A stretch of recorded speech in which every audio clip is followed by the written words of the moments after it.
ఈ కలియుగంలో దుష్ట శిక్షణ శిష్ట రక్షణ చేసేందుకు పుట్టినటువంటి అభినవ శ్రీరాముడు అని ఆయన్ను కొందరు ఆకాశానికి ఎత్తేస్తారు. కాదు, పొగరబోతూ వదరబోతూ రాజ్యాంగాన్ని ఉల్లంఘించి చట్టాన్ని సమాధి చేస్తూ దాడులు చేసే వ్యక్తి అని మరికొంతమంది విమర్శిస్తూ ఉంటారు.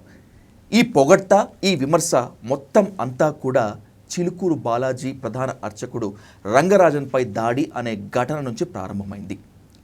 చిలుకూరు ఆలయ ప్రధాన అధిపతి రంగరాజన్పై దాడి చేశారనేటువంటి ఆరోపణలు ఎదుర్కొంటున్నటువంటి వీరరాఘవరెడ్డి గారితో ఇప్పుడు హాట్ సీట్ విత్ విజయ్ సాధు. వీరరాఘవరెడ్డి గారు నమస్కారం సార్. నమస్తే సార్. నమస్తే సార్. అయ్యా, బై హార్ట్ మాట్లాడతాను సార్. తప్పకుండా. మీతో ఇంటర్వ్యూ చేస్తున్నాను, ఇంటర్వ్యూకి కూర్చుంటున్నాను అని అన్నప్పుడు మీడియాలో కొంతమంది మిత్రులు, బయట కొంతమంది పెద్దవాళ్ళు బీ కాషియస్, జాగ్రత్త అని హెచ్చరించారని అనుకోండి, లేకపోతే కాస్త బీ అలర్ట్ అని చెప్పారని చెప్పి అనుకోండి. ఏది ఏమైనప్పటికీ కూడా ఎందుకు వీరరాఘవరెడ్డి గారు అని మీ పిక్చర్ చూపించినా, మీ పేరు చూపించినా బీ కాషియస్, జాగ్రత్త అని చెప్పి ఎందుకు అంటున్నారు? మరి నేను చెప్పలేనండి, అది నా వరకు అయితే తెలియదు. అది నేను సమాధానం చెప్పలేని ప్రశ్న అండి అది. నా ఊహకు కూడా అందదు అది, వారు అలా ఎందుకు అన్నారు అని. నిజంగా చెప్పలేదా? నిజంగా చెప్పలేను. వారు అలా ఎందుకన్నారు వారే చెప్పాలి. ఓకే. ఈ మధ్య కాలంలో you are the most viral hot topic. Concept ఏంటంటే రంగరాజన్ గారి మీద దాడి. నో డౌట్ ఒక 30 మందిని వెనకేసుకొని వెళ్ళి చిలుకూరు రంగరాజన్ గారి మీద మీరు దాడి చేశారు అని ఒక వర్గం బలంగా వాదిస్తుంది. దాడి చేసే ఆరోపణలు ఎదుర్కొంటున్నారు అని నేను అంటున్నాను. వాట్ హ్యాపెండ్ అసలు? నిజంగా ఏం జరిగింది అసలు? అయ్యా, మేము శ్రీ వైష్ణవ సంప్రదాయానికి చెందినవారు. అంటే చిన్నప్పటి నుంచి మా నాన్నగారు, వారు, తాతగారు బోధించిన బోధనలు విని పెరిగిన వాళ్ళు మేము. ఎక్కడికైనా మేము గుడికి వెళితే అమ్మ నాన్నతో పాటు లేకపోతే మీలాంటి స్నేహితులతో గుడికి వెళ్ళినప్పుడు అక్కడ ఏదో అర్చన చేయటమో దండం పెట్టుకు వచ్చేయటమే. కానీ ఎక్కడా కూడా ఒక బోధన లేదు, ఏ గుడిలోనూ బోధన లేదు. ఉదాహరణకి రెడ్డి, కమ్మ, కాపు, మాల, మాదిగ, కమ్మరి, కుమ్మరి, చాకలి ఇట్లాంటి కులాల కింద విడిపోయి ఉన్నాం. కానీ గోత్రం ప్రకారంగా మన అందరూ బంధువులమే. ఓకే, గోత్రం ప్రకారంగా మన అందరూ బంధువులమే. దాన్ని మీరు వెరిఫై చేసుకోండి. ఇగో ఈ గోత్రంలో ఈ కులం, ఈ గోత్రంలో ఈ కులం, ఈ ఒకే గోత్రం అన్ని కులాల్లో ఉంది, ఒకే గోత్రం 4 వర్ణాల్లోనూ ఉంది అనేటువంటి బోధన ఎక్కడ ఆలయాల్లో నేను వెళ్ళిన ఏ ఆలయానికి నేను వినలేదండి. కాబట్టి ఇప్పుడు సమాజంలో సమతుల్యత, మనందరం బంధువులమే, వసుదంతా భూమి అంతా ఒక కుటుంబమే. బ్రాహ్మణ, క్షత్రియ, వైశ్య, శూద్రులుగా 4 వర్ణాలుగా చెప్పిన, లేకపోతే ఎస్సీ, ఎస్టీ, బీసీ, ఓసీ ఇట్లాంటి రకాలుగా చెప్పిన, మన గోత్రాలు ఉన్నాయి, గోత్రాల ప్రకారంగా మన అందరూ బంధువులమే, అందుకు సాక్ష్యంగా ఇంకా క్షేత్రాలు సజీవంగా ఉన్నాయి అనేటువంటి బోధన చేయాల్సిన బాధ్యత అర్చక పురోహితులదే. అది ఎక్కడ జరగట్లేదు. ఓకే. అట్లాంటప్పుడు ప్రతి ఊర్లో ఉండి అర్చక పురోహితులను కలిసి, అంటే మాకు అవకాశం ఉన్నంత మేరకు 2 రాష్ట్రాల్లో 27,800 గ్రామాలు ఉన్నాయి. 27,000 గ్రామాలు మనం తిరగలేకపోవచ్చు. మన శక్తి మేరకు మనకి ఎంత అవకాశం ఉందో అన్ని ఊర్లకు వెళ్ళి అక్కడ అర్చక పురోహితులను కలిసి, అయ్యా మరి ఇట్లా ఉంది, ఏమన్నా మీరు బోధిస్తున్నారా అని వారికి చెప్పి, వారికి కొంత మేరకు వారి నుంచి కూడా ఒక అస్యూరెన్స్ తీసుకుని అట్లా ప్రతి ప్రదేశానికి తిరుగుతున్నామండి. ఉదాహరణకి మన పెహల్గాం ఘటన చూసాం కదా, అల్లాని నమ్మకపోతే మేము చంపేస్తాం అని వాళ్ళ ఖురాన్లో ఉందని ఎవరో పెద్దలు చెప్పగా నేను విన్నా. మొన్న పెహల్గాం ఘటనలో చూసాం, ప్యాంటులు విప్పి జిప్పులు తీసి మరీ కాల్చి చంపారు. నువ్వు హిందూ అవునా కాదని. వాడు కావాల్సింది హిందూ అంటే ముస్లిం కాకపోతే చాలా చంపేస్తారు ఇంక వాళ్ళు. అట్లాంటి దాంట్లో ఉన్మాదంతో వారు ఉన్నారు. కాశ్మీర్లో ఏం జరిగిందో విన్నాం. 1947లో దేశ విభజన జరిగినప్పుడు ఏం జరిగిందో మనకు తెలుసు. కాబట్టి మరి ప్రత్యామ్నాయంగా కనీసం మన రక్షణ కోసమైనా మరి మనం ఏం చేస్తున్నాం అనే ఉద్దేశంతో అర్చక పురోహితులను కలుస్తున్నాం. ఈ బాధ్యత మీదే అని. ఓకే. అయితే వారు కూడా కొంతమంది స్వాగతిస్తూ ఉన్నారని, మంచి కార్యక్రమం అండి, ఊరికొక సైనికుడిని మనం ఏర్పాటు చేసుకుంటే బాగుంటుంది అని కొంతమంది. ఇట్లా సైనికుడు, సైన్యం అనేటువంటి పదాలతోనే చాలా చికాకు వస్తున్నట్లుగా ఉంది వీరరాఘవరెడ్డి గారు. ఏంటి మీరు ఇప్పటికీ ఆ సైనికుడు, సైన్యము అనేటువంటి దాన్ని మీరు సమర్థిస్తారా? అంటే పదం అర్థం ఏదైనప్పటికీ మనకి భగవద్గీత 18 అధ్యాయాల్లో 18వ అధ్యాయంలో 43వ శ్లోకం ఒకటి ఉందండి. శౌర్యం తేజో దుర్తిర్దాక్ష్యం యుద్ధే చాప్య పలాయనం దానమీశ్వర భావచ్చ క్షాత్రం కర్మ స్వభావజం అని. అంటే శౌర్యము, తేజస్సు, దృఢ నిశ్చయం, ఇంద్రియ నిగ్రహం, యుద్ధంలో వెనకడుగు వేయకపోవటం, నాయకత్వ లక్షణాలు, ఇవన్నిటితో పాటు దానగుణం ఎవరికి ఉందో వారు క్షాత్రం కలిగిన వారు క్షత్రియులని. ఓకే, పుట్టుకతో కాదు. అంటే మీకు ఇలాంటి లక్షణాలు మీకుంటే మీరు క్షత్రియులు ఇంట పుడితే క్షత్రియుడు, బ్రాహ్మణుడు ఇంట పుడితే బ్రాహ్మణుడు అని భగవద్గీత చెప్పలేదు. ఈ లక్షణాలు, ఈ గుణాలు మీకు ఉంటేనే మీరు ఆ వర్ణం అని చెప్తుంది. అట్లాంటప్పుడు ఊర్లో క్షాత్రం కలిగిన ఒక్క వ్యక్తిని ఎంచుకుంటే దానికి మీరు సైనికుడు అంటారా, రక్షకుడు అంటారా, కాపలాదారు అంటారా, పనివాడు అంటారా, ఏదైనా పేరు పెట్టండి. ఒక వ్యక్తి సర్వైవల్ ట్రాప్ నుంచి బయటకు వచ్చి అతని పోషణ ఆ ఊరు కానీ చూసుకునేటట్టు ఈ అర్చక పురోహితులు కానీ బోధన చేయటం జరిగితే 27,800 గ్రామాల్లో 27,800 మంది రక్షకులు అవుతారు. రక్షకులు, సైనికుడు, లేకపోతే మీరు చెప్తున్న దాని ప్రకారమే సేవకుడు. గ్రామానికి రక్షకుడు అనేటువంటిది కనుక మీరు చెప్పింది నిజమే అనుకుంటే, సబబే అనుకుంటే ఏం చేస్తాడు ఆ రక్షకుడు? విధి ఏంటి? లేకపోతే ఆ రక్షకుడు చెప్పేటువంటి బోధనలు ఏంటి? రక్షకుడు బోధన చేయడండి, బోధించాల్సిన రక్షకుడికి చెప్పే 27,800 గ్రామాలు అనుకున్నాం. కనీసం 5,000 మంది రక్షకులు తయారైన, సైనికులు తయారైన, ఈ సుమారు 11 లక్షల ఎకరాల దేవాలయాల భూమి అన్యాక్రాంతం అయిపోయింది. దేవాలయాల భూమే కాదు, రేపు పొద్దున్న మీ భూమే. మీకు ఇష్టం లేని ఎవరో రాజకీయ నాయకులు ఎవరో మీద కబ్జా చేసి మీ మీద తప్పుడు కేసు వేశారు. 20 సంవత్సరాలైనా మీకు ఆ తీర్పు రాలేదు.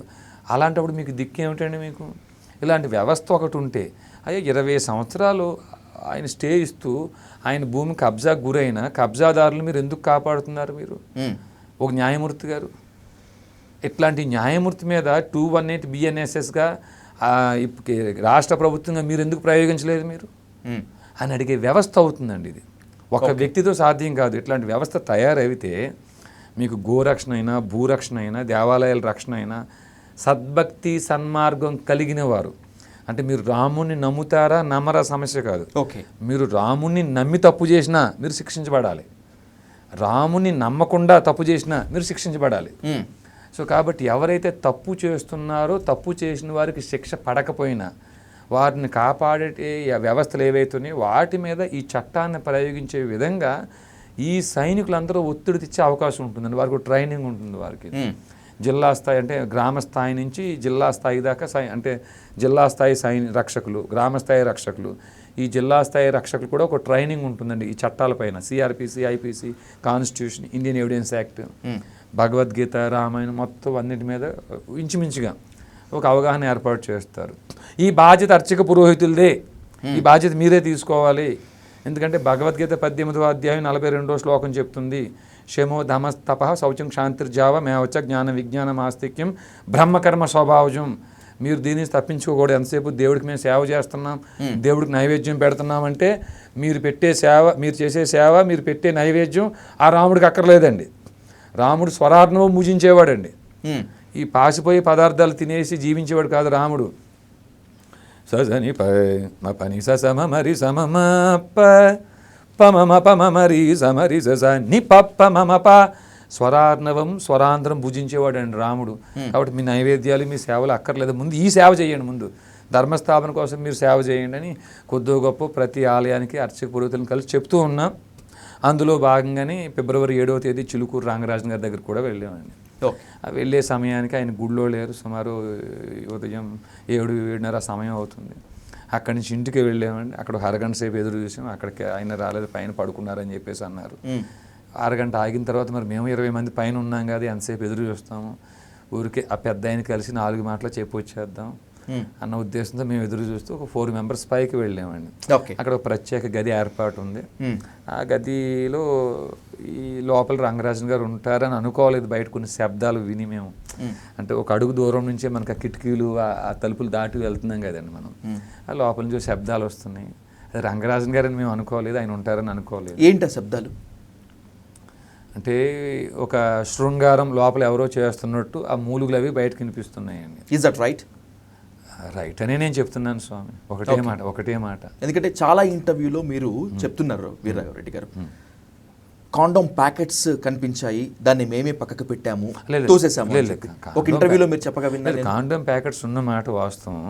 ఎక్కడ చూసారు మీరు ఆ కాండోమ్ ప్యాకెట్? గది లోపలండి. గది లోపల వాడి పడేసిన కాండోమ్ ప్యాకెట్, చింపేసినవి, తర్వాత మరి మేము తలుపులు గట్టిగా బలంగా తోసినప్పుడు రంగరాజన్ గారు వస్తున్నారు, డోర్ వైపు వస్తున్నారు. ఓకే. అప్పటికి ఆయన అర్ధనగ్నంగా ఉన్నారు, ఇద్దరు మహిళలు ఉన్నారు. అందులో ఒక ఆమె ఏమో పూర్తి నగ్నంగా, ఒక ఆవిడ అర్ధనగ్నంగా ఉన్నారు. ఈ డోర్ మేము తోస్తున్న శబ్దం గట్టిగా ఒక్కసారి ఇలా వచ్చేది కాదు డోర్ ఎట్లానో.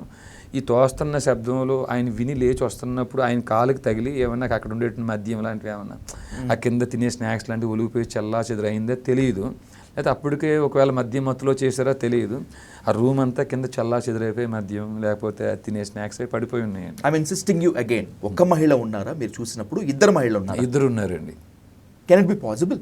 ఒకవేళ అనుకున్నా కూడా మీరు ఆరోపించినా లేకపోతే నిజమే చెప్తున్నారని అనుకున్నప్పటికీ కూడా అవి నిరూపితం కానంత వరకు అవి ఆరోపణలే కాబట్టి can it be possible Raghava Reddy గారు? ఇది ఒకటి పాసిబుల్ అంటే అండి, అది చూసిన మాకే ఆశ్చర్యంగా అనిపించింది. చూసిన మాకు కూడా ఆశ్చర్యంగా అనిపించింది. సర్వసాధారణంగా మాకు కూడా ఆ పొజిషన్ అక్కడ ఉన్నటువంటి సిచ్యువేషన్స్ లో రంగరాజన్ గారితో ఇంకో మహిళ ఉన్నారు, వాళ్ళిద్దరూ శృంగారంలో ఉండగా మేము చూసాము అంటే బహుశా నమ్మటానికి వీలుంటుందేమో. కానీ ఇద్దరు మహిళలు ఉన్నారు, ఒక మహిళ అర్ధనగ్నంగా ఉంది, ఇంకొక మహిళ నగ్నంగా ఉంది, ఈయన కూడా అర్ధనగ్నంగా ఉంటానికి మీరు చెప్పింది యథార్థమే. ఒక్క మహిళ ఉన్నారంటే మాత్రం ఎక్కువ శాతం నమ్మశక్యంగా ఉండేదని మీరే అంటున్నారు. ఉండేది కదా, నమ్మశక్యంగా ఉంటుంది కాబట్టి అక్కడ ఒకరే ఉన్నారని అబద్ధం మనం చెప్పలేక చూసి చెప్తున్నాం అండి. Okay. So you are strongly on that there are two men అంతే. ఓకే. తర్వాత ఆయన ఎదురొచ్చి నా చేతిలో ఫోన్ ఉందండి, ఆ ఫోన్ లాక్కునే ప్రయత్నం చేశారు.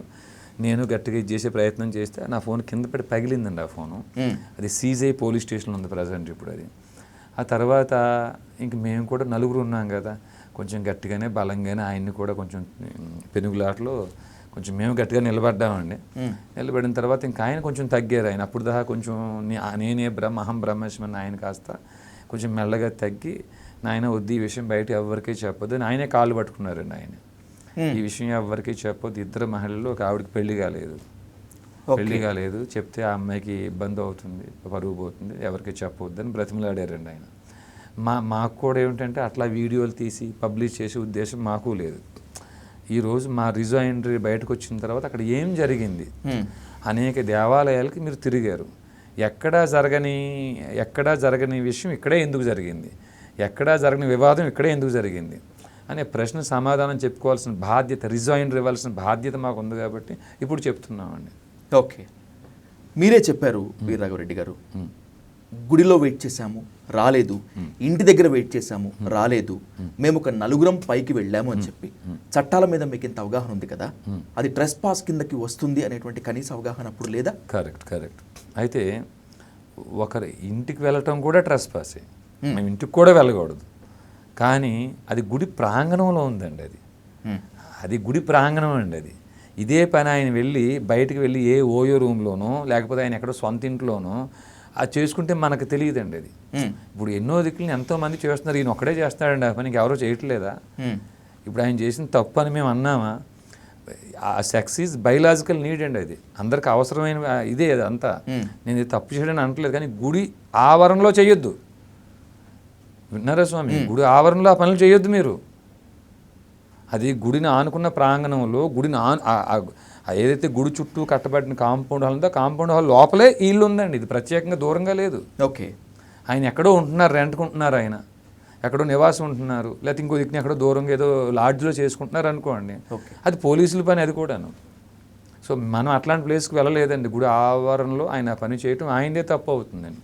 కానీ దట్టు రంగరాజన్ గారు లోపల ఉంటారని కూడా మేము అనుకోలేదు, తలుపు గట్టిగా మేము తోసి ఆయన మాకు ఎదురుపడేదాకా. ఓకే. అనుకోలేదు. కానీ రంగరాజన్ గారి మీద దాడి చేసేందుకు, రంగరాజన్ పైన దురుసు ప్రవర్తన చేసేందుకే మీరు మాత్రమే కాకుండా మీతో పాటు ఇంకొంతమంది ఒక గ్యాంగ్గా ఏర్పడి అక్కడికి వెళ్ళారు అనేటువంటిది ఒక వాదన.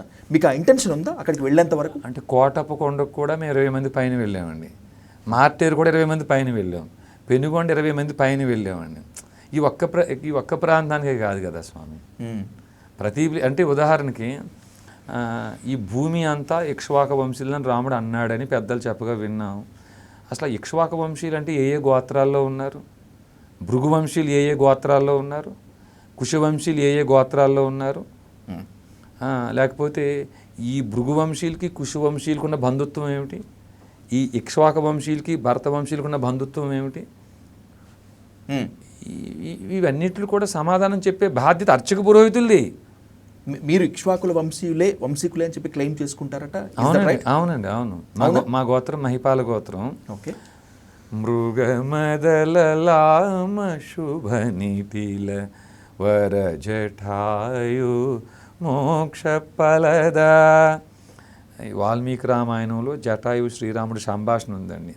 ఈ సంభాషణలో జటాయు చెప్తున్నాడండి, రామచంద్రమూర్తి బ్రహ్మకు 14 మంది కుమారులు, అందులో ఒక ఆయన మరీచి కశ్యపుడు పుట్టాడు. కశ్యపుడికి 8 మంది భార్యలు, 8వ భార్య పేరు మను. ఈ మనుకి బ్రాహ్మణ క్షత్రియ వైశ్య శూద్రులు జన్మించారు అని చెప్పాడండి. ఇది నిజం చేస్తూ కాశ్యప గోత్రంలో బ్రాహ్మణులు, కాశ్యప గోత్రంలో క్షత్రియులు, కసపు అనే గోత్రంలో వైశ్యులు. ఇప్పుడు నేను చెప్పిన మహిపాల గోత్రం కూడా కాశ్యప గోత్ర పరంపరకు చెందిందే. ఎందుకంటే నేను బ్రాహ్మణుని కాదు, నేను క్షత్రియుని కాదు, నేను వైశ్యుణ్ణి కాదు. అవును. కాబట్టి మేము శూద్రులం. మేము చాతుర్వర్ణ వ్యవస్థ ప్రకారం శూద్రులం. అవును. కాబట్టి ఇప్పుడు ఏమిటంటే మేము ఆ కశ్యపుడు 8వ భార్య సంతానంలో వారు మేము.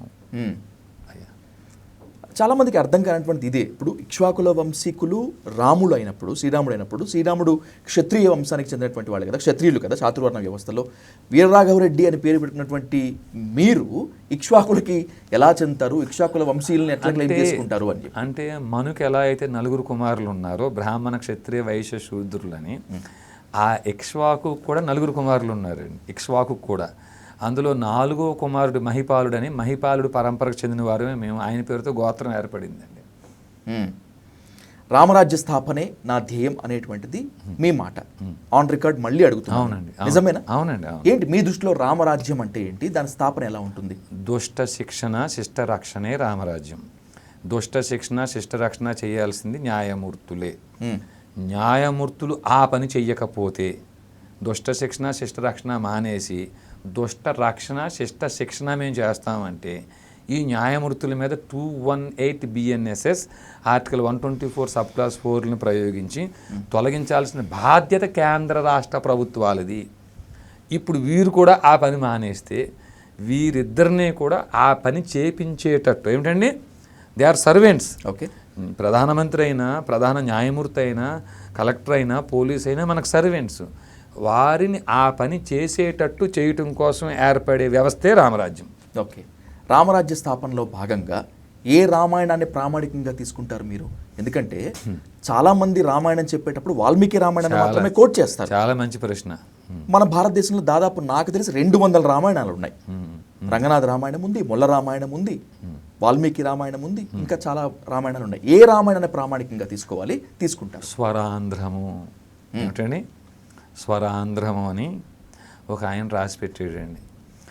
హరిగుణమణిమయ స్వరములు గళమున శోభిల్లు భక్త కోటులిలలో. ఈ హరిగుణమణిమయ స్వరాలు కంఠాన ధరించిన వాడు ఒక ఆయన స్వరాంధ్రం పేరుతో రామాయణం రచించారండి. ఆ రామాయణం మాకు ప్రామాణికం. ఏముంటుంది ఆ రామాయణంలో? ఏముంటుందండి, ఈ చరిత్రే ఉంటుందండి. ధర్మం 4 పాదాల మీద నడవటమే రామరాజ్యమా? అంటే ధర్మం 4 పాదాల 1 పాదం అనేది ఈరోజు మనం కళ్ళు చెప్పుకుంటున్నారండి. ఇది కలియుగం అండి. ఇది ధర్మం 1 పాదం మీద నడుస్తుంది కాబట్టి మనం భరించేయాలని చెప్తున్నారండి. యుగం ఏదైనా, త్రేతాయుగమైనా, కృతయుగమైనా, ద్వాపరయుగమైనా, యుగం ఏదైనా మనుషుల లక్షణాలు అనేది మారవు. మరి ఈ కలియుగంలో ధర్మం 1 పాదం మీద నడుస్తుంది, మనం భరించేయాలన్నప్పుడు సత్యయుగంలో దేవతలకి రాక్షసులకి యుద్ధం జరగలేదా? కృతయుగంలో. త్రేతాయుగంలో రాముడికి రావణాసుడికి యుద్ధం జరగలేదా? ద్వాపర యుగంలో కౌరవులకి పాండవులకి యుద్ధం జరగలేదా?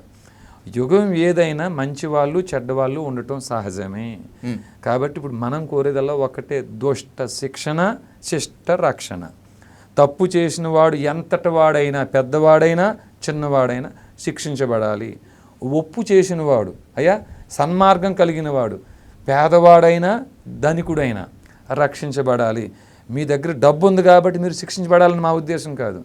ఎవరు పక్కన ఒప్పు ఉంటే వారు రక్షించబడాలి. ఇది ఒక్కటే లక్ష్యం స్వామి. రైట్. సన్మార్గం చూపినవాడు శ్రీరాముడు, అందుకే రాముని మార్గంలో నడవాలి, ఏకపత్ని వ్రతులు అని చెప్పి మనమంతా రాముడి గురించి చెప్తున్నాం.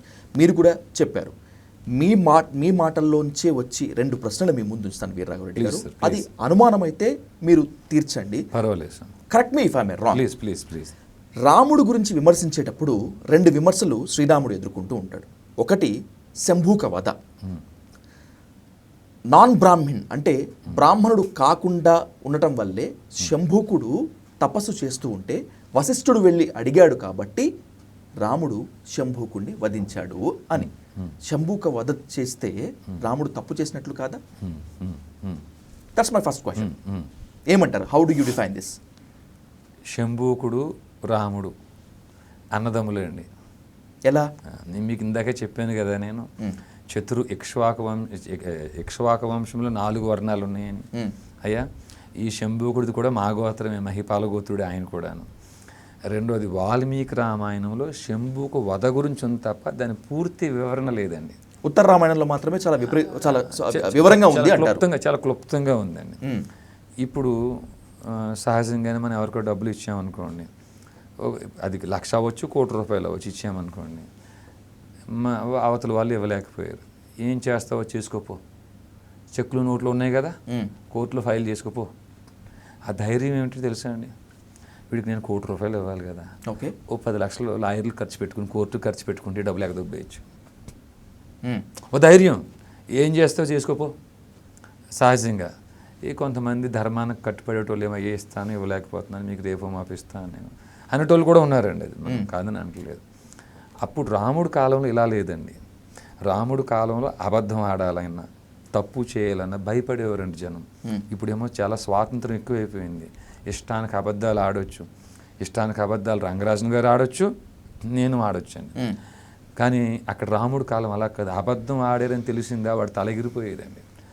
అలాగే అప్పుడు ఆ శంభూకుడు కూడా ఒక దగ్గర పని చేసే వ్యక్తి అండి. ఆయన శంభూకుడు అలియాస్ జంబులు. ఆయనకి జంబులు అని ఇంకో పేరు ఉందండి. ఇంకొక దగ్గర పని చేసేవాడండి ఆయన. ఈ పని ఎక్కడైతే పని చేస్తున్నారో ఆ యజమాని అధ్యయనంతో కూడిన అధ్యాపనం చేసే వృత్తిలో వారు ఉన్నారండి. ఈయనేమో సేవకుడిగా ఉన్నాడు, అంటే 4వ వర్ణం శూద్రుడిగా ఉన్నాడండి ఈ శంభూకుడు.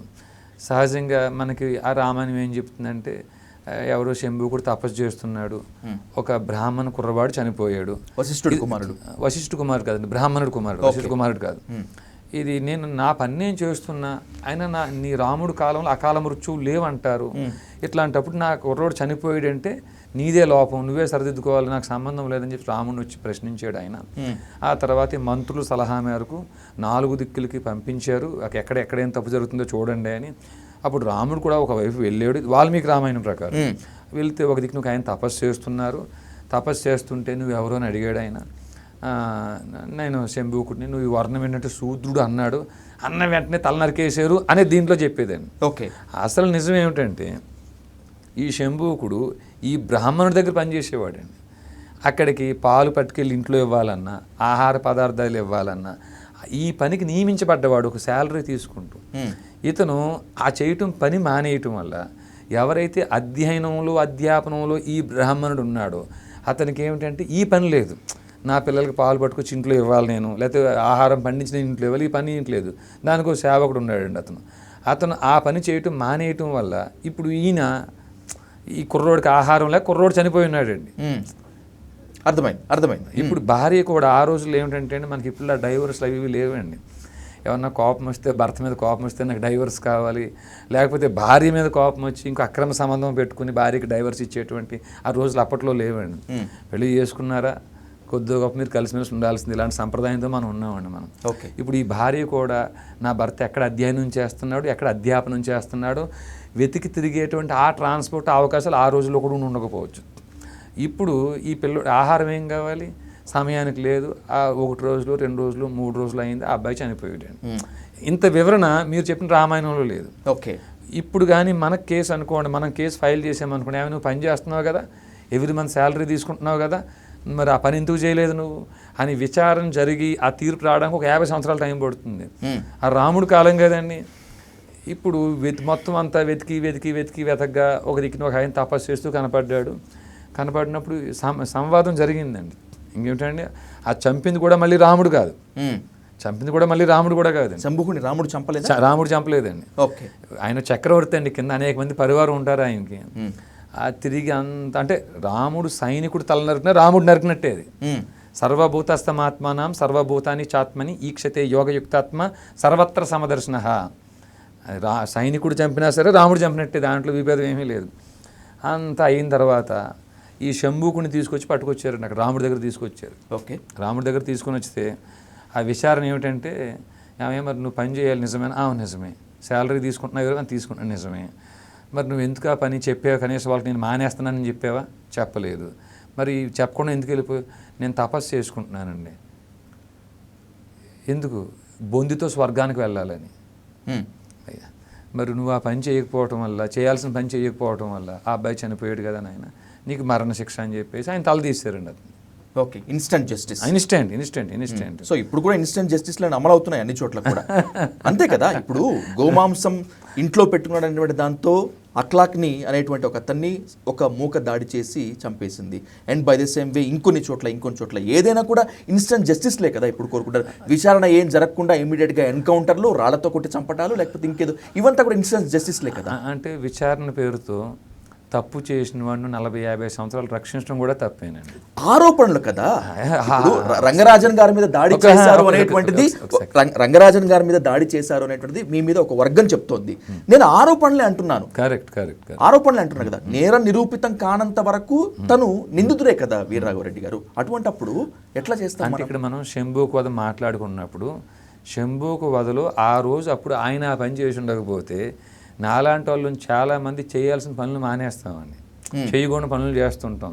ఇప్పుడు మీరు పోలీస్ స్టేషన్కి వెళ్ళండి, ఒక కంప్లైంట్ ఇవ్వండి, కాగ్నిజబుల్ అఫెన్స్ 154 CRPC ప్రకారం వాళ్ళ పని చేయాలి. వీరి పని చేయకపోతే నెక్స్ట్ మీరు ఏం చేస్తారు?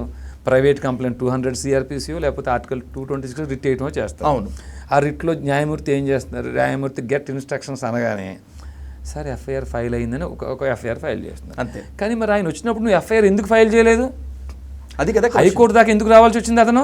అవును. ఇప్పుడు మీరు లాయర్కి ఎంత డబ్బు ఇచ్చి ఉంటారు కదా, ఈ శ్రమ కూడా పే చేసి ఉంటాం కదా. ఈ శ్రమ ఎందుకు తీసుకోవాల్సి వచ్చింది? ఆ న్యాయమూర్తి ఇన్హీరెంట్ పవర్స్ ఉన్నాయి.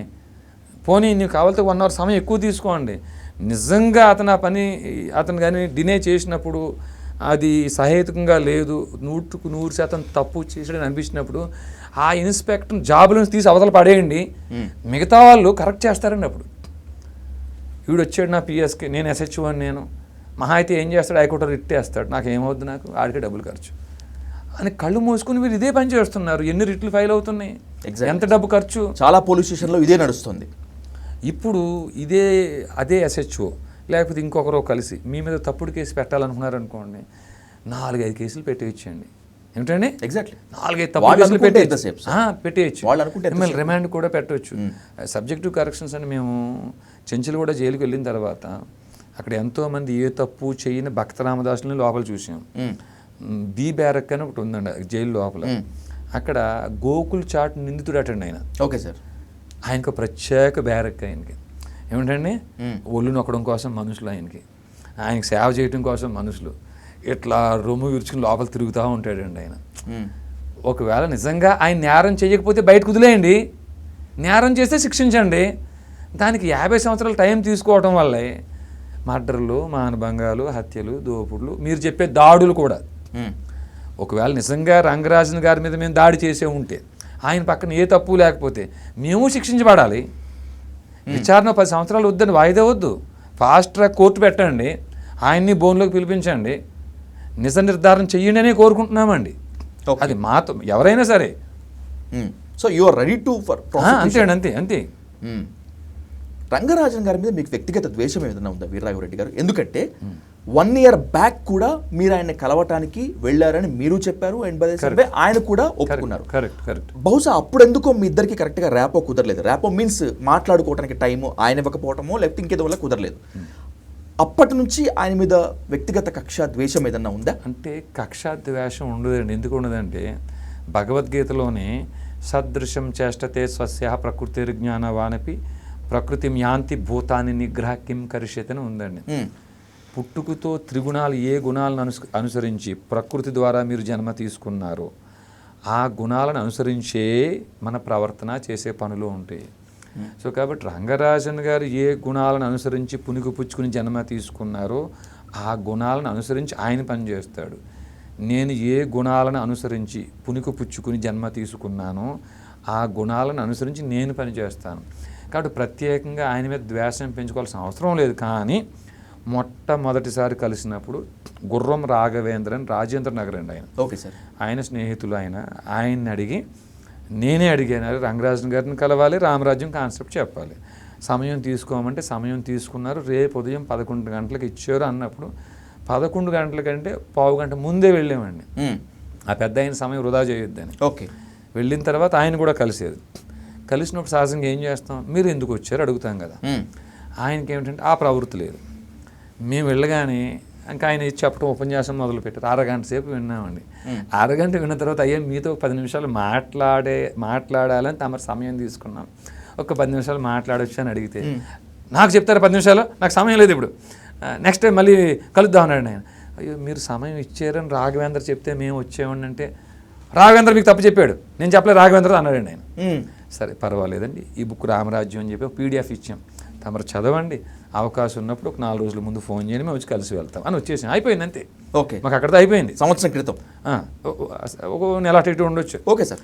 బయటకు వచ్చాక గుర్రం రాఘవేంద్ర ఫోన్ తీసి, అన్న ఆయన 11కి టైం ఇస్తేనే మీకు చెప్పాను అన్న, చూడండి అన్న నేను అబద్ధం చెప్పలేదని బయటకు వచ్చాక చెప్పాడు. వాట్సాప్ కాన్వర్జేషన్ చూపించారండి. Okay sir. తర్వాత రెండోసారి రంగరాజన్ గారిని కలుద్దామని ఉద్దేశం మళ్ళీ నాకు లేదు. ఎవరైతే మా రామరాజ్యం టీం మెంబర్స్ మేము ప్రతి గుడికి తిరుగుతూ, అప్పుడు 1 year క్రితం వెళ్ళినప్పుడు ఏమో 5 members వెళ్ళాము. ప్రతి గుడికి తిరుగుతున్నాం కదా, మేము 20-30 members తిరుగుతున్నాం కదా. ఆ తిరుగుతున్నప్పుడు ఏమంటే చిలుకూరుకి ఎక్కువ మంది భక్తులు వస్తారు. రంగరాజన్ గారు లాంటి కాన్సెప్ట్ మనం చెప్పాలి, చెప్తే బాగుంటుందని మాకు నాగానపల్లి సాయినాథ్ గారు అని చెప్పేసి నిజామాబాద్లో ఉంటారండి, ఆయన పెట్టిన ప్రపోజల్ అండి ఇది. అవును కరెక్ట్ అండి. మరి లాస్ట్ టైం ఒకసారి మేము ట్రై చేసాం, ఆయన వినలేదు. ఆయన ఒకసారి మళ్ళీ ప్రయత్నిద్దాం తప్పేముందని మిగతా సభ్యులు అన్నారు. అలాగే మనం 6 మాట ఎందుకు కాదని వెళ్ళాం, చెప్పే ప్రయత్నం చేద్దాం అనుకోకుండా వెళ్ళిన తర్వాత మేము చూడటం ఈ రభస రాద్ధాంతం అంతా జరిగిపోయింది. ఓ ఆడియో కాల్ వైరల్ అయింది, రంగరాజన్ గారు మాట్లాడుతున్నట్లుగా, వీర్రాఘవరెడ్డిని ఎక్కువ ఇబ్బంది పెట్టకండి, లేకపోతే వీర్రాఘవరెడ్డి ఎక్కువ ప్రెజర్ చేయకండి, కొన్ని వీడియోస్ ఉన్నాయి బయటకు వస్తాయి అని చెప్పి. ఆ కాల్ నేను ఎక్కడో విన్నాను వీర్రాఘవరెడ్డి గారు. Is that right? మీకు అది ఆడియో కాదండి, వీడియోనే. వీడియోనే. ఓకే. మీకు అది ఇస్తాను, ప్లే చేయండి. తప్పకుండా ప్లీజ్. అది 20 నిమిషాలు ఉందండి. KDR అని రంగరాజన్ గారు శిష్యులండి ఆయన. ఈయన వీడియో పెట్టినప్పుడు, అంటే అప్పుడు మేము అరెస్ట్ అయిన తర్వాత పెట్టిన వీడియో అనుకుంటా, నేను బయటకు వచ్చాక చూశాను. నేను ఈ రంగరాజన్ గారికి ఇంత అన్యాయం జరిగితే మీరు ఎందుకు స్పందించలేదు, వీర్రాఘవరెడ్డి మీ వ్యక్తా అని చాలామంది నా మీద నిందేస్తున్నారు. KDR గారు నా మీద నిందేస్తున్నారు. మీకు ఒక విషయం చెప్తాను, నేను రంగరాజన్ గారికి అదే రోజు రాత్రి నేను 1 hour మాట్లాడాను ఆయనతో ఫోన్లో. ఓకే. 1 hour మాట్లాడినప్పుడు గురువు గారు చెప్పిన విషయాలన్నీ విని గురువు గారి మీద దాడి చేశారు. ఆయన చెప్తుంటే మా రక్తం ఉప్పొంగిపోయింది. అంటే ఈ గురువు గారు మొదటి పార్ట్ చెప్పారు, రెండో పార్ట్ ఒక దాచేసి పక్కన పెట్టారండి ఆయన. క్షమించాలి, రిపీట్. ఈ గురువు గారు ఏం చేశారంటే మొదటి పార్ట్ వదిలేశారండి. రెండో పార్ట్ మేము ఆయన చెప్పాము, ఇట్లాంటి పనులు మీరు చేయొద్దు, చేయాల్సిన పని మీరు చేయండి. ఓకే. తెలియని నటవిట శూద్రుల వనితలు శోవచమౌటుకు ఉపదేశాలు కాదు, ముందు రామరాజ్య స్థాపన కోసం మీరు పని మొదలు పెట్టండి అన్న పోర్షను దాన్ని అవమానంగా భావించి ఈ పోర్షన్ చెప్పుంటాడు ఆయన. సో దానికి ఈయన ఏంటంటే మాకు రక్తం ఉప్పొంగిపోయింది నాకు, కాబట్టి గురువుగారు మేము వెంటనే స్పందించి వీడియో పెట్టమంటారా అని అన్నాను నేను. అంటే వెంటనే స్పందించి ఇప్పుడు వీడియో పెట్టమంటారని అదే రోజు రాత్రి అన్నాను నేను. అంటే వద్దు నాయన మీరు స్పందించొద్దు, వీడియోలు పెట్టొద్దు, వారి దగ్గర నా వీడియోలు ఉన్నాయి, అవి బయటకు వస్తే అసహ్యం అయిపోతాను, నేను తలెత్తుకోలేను, మీరు ఏమన్నా నాకు చెయ్యాలనుకుంటే ఆ వీడియోలు బయటికి రాకుండా చూడండి అని ప్రాధేయపడ్డారు. నేను చెప్పిన ఈ కాన్వర్సేషన్లో ఎక్కడ ఏమున్నప్పటికీ ఈ చివరి మాట మాత్రం అండర్లైన్ చేసుకోండి. ఓకే. ఆ వీడియోలు బయటకు రాకుండా చూడండి అని ప్రాధేయపడ్డారు అని ఆయన అన్నాడండి. ఆయన అయితే నేను బయటకు వచ్చాక నేను అనుకున్నా, ఓకే, ఈ పోలీసులు మమ్మల్ని అరెస్ట్ చేసిన సమయంలో మా ఫోన్ల మీదే మొత్తం వారి దృష్టి అండి, మా ఫోన్ల కోసం వెతికారండి వాళ్ళు. కాబట్టి ఓహో రంగరాజన్ గారు ఇన్స్ట్రక్షన్స్ ఇదన్నమాట, ముందు మా ఫోన్లోనే వీడియోలు కావాలి వారికి. అంటే బహుశా ఆ రోజే ఆయన కాలు పట్టుకు బ్రతిమలాడారు, ఇది ఎవరికీ చెప్పొద్దు, అందులోకి ఇద్దరిలో ఒక అమ్మాయికి కళ్యాణం పెళ్లి కాలేదు, ఇబ్బంది అవుతుందని చాలా స్పష్టంగా కాళ్ళు పట్టుకు బ్రతిమలాడాడండి ఆయన. నేను అనుకున్న ఆయన స్పష్టమైన ఇన్స్ట్రక్షన్స్ ఇచ్చారు ఆయన శిష్యులకి, పోలీసులకి. మిమ్మల్ని అరెస్ట్ చేసిన తర్వాత ఆ ఫోన్లన్నీ సీజ్ చేసేసారా? 15 ఫోన్లు సీజ్ అయినాయండి, నా ఫోన్తో సహా. ఆయన మీద దాడి చేశారు అని చెప్తున్నటువంటి దాంట్లో దళితులు కూడా ఉన్నారా మీ సైన్యంలో?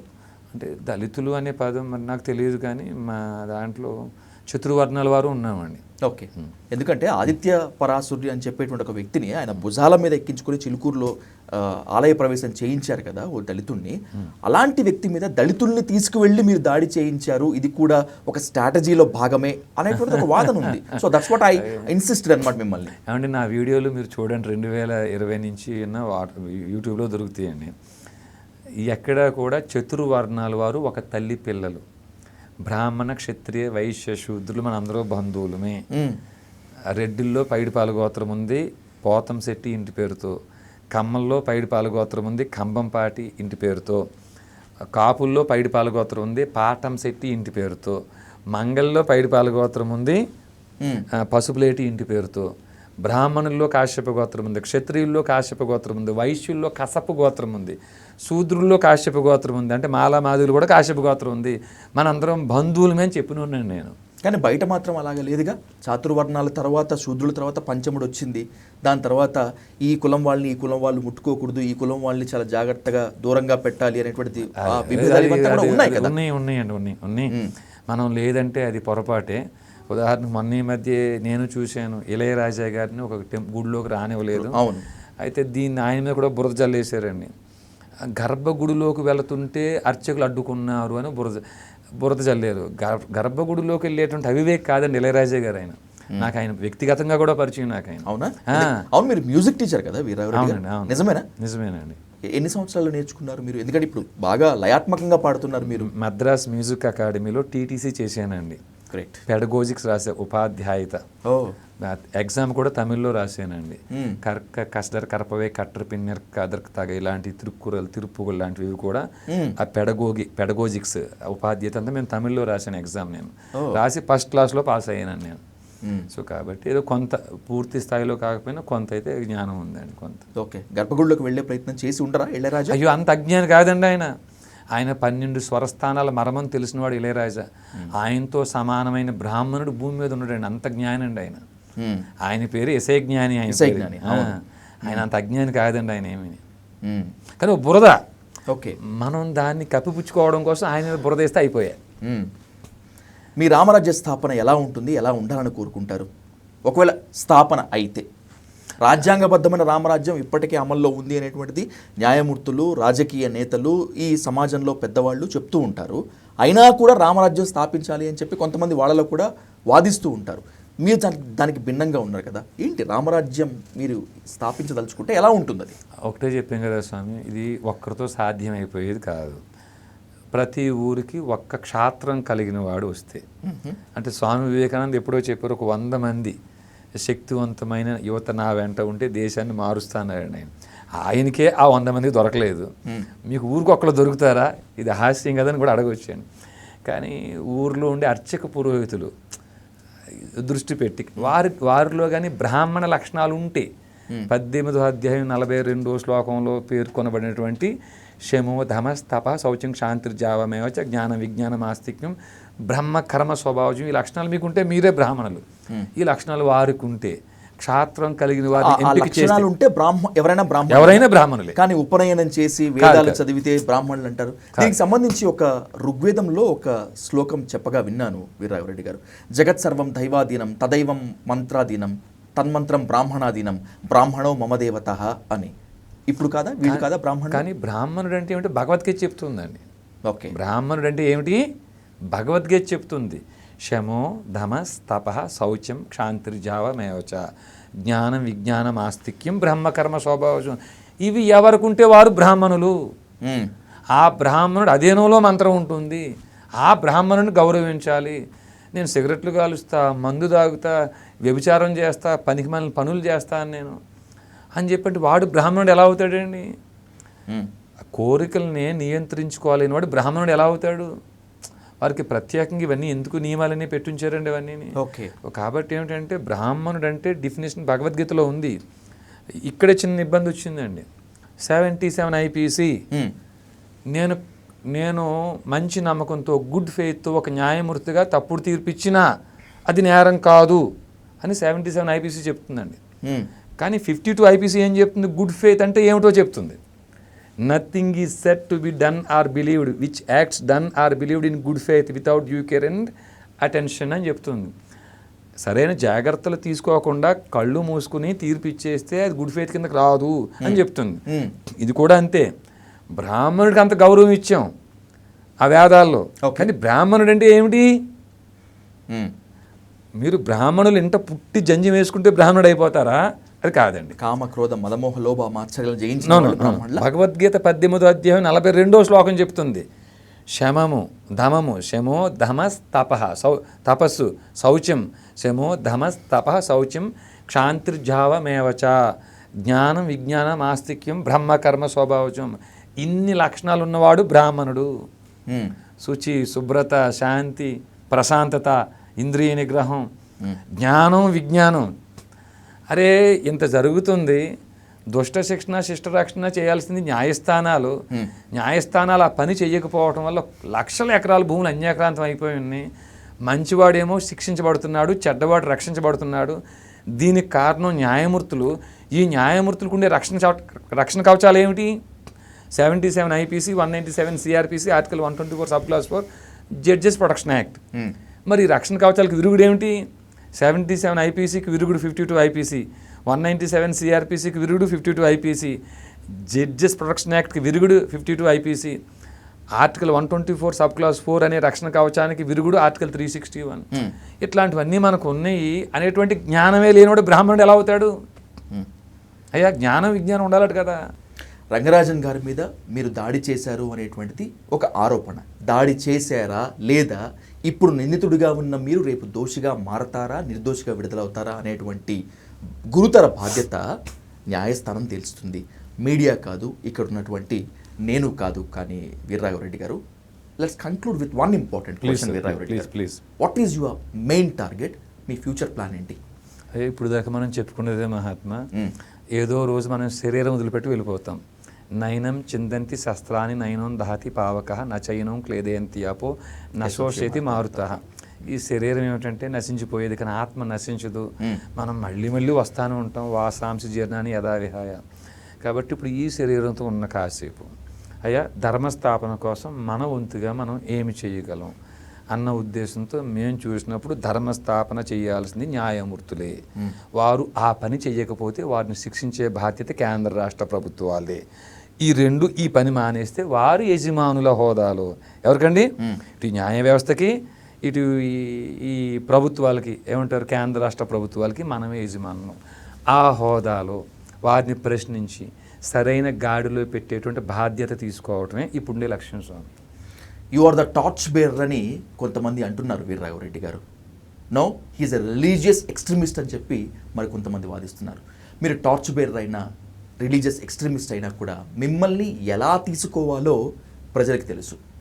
నా వరకు అయితే ఆన్ రికార్డ్ చెప్తున్నాను, చట్టాలపైన, రాజ్యాంగం పైన మీ స్థాయిలో పూర్తి అవగాహన కలిగి కేంద్ర రాష్ట్ర ప్రభుత్వాలు తప్పు చేసినప్పుడు, తాము నిర్వర్తించాల్సినటువంటి విధుల నుంచి పక్కకి తప్పుకున్నప్పుడు, ప్రజాస్వామ్యంలో ప్రభువులుగా ఉండేటువంటి ప్రజలు గల్లా పట్టుకొని క్వశ్చన్ చేయడానికి మీలాగా మీ బాటలో ఏది ఆ చట్టాలపైన, రాజ్యాంగం పైన అవగాహన పెంచుకునేటువంటి బాటలో ముందుకు వెళ్ళాలని మనస్ఫూర్తిగా కోరుకుంటూ, రాబోయే రోజుల్లో మళ్ళీ కూర్చుందాం. చాలా చర్చించాల్సింది మీతోటి, సమయాభావం వల్ల ఇప్పుడు కుదించాల్సి వస్తుంది. Thank you so much Veeraraghava Reddy. Thankful to you sir. I'm thankful to you. Thank you sir.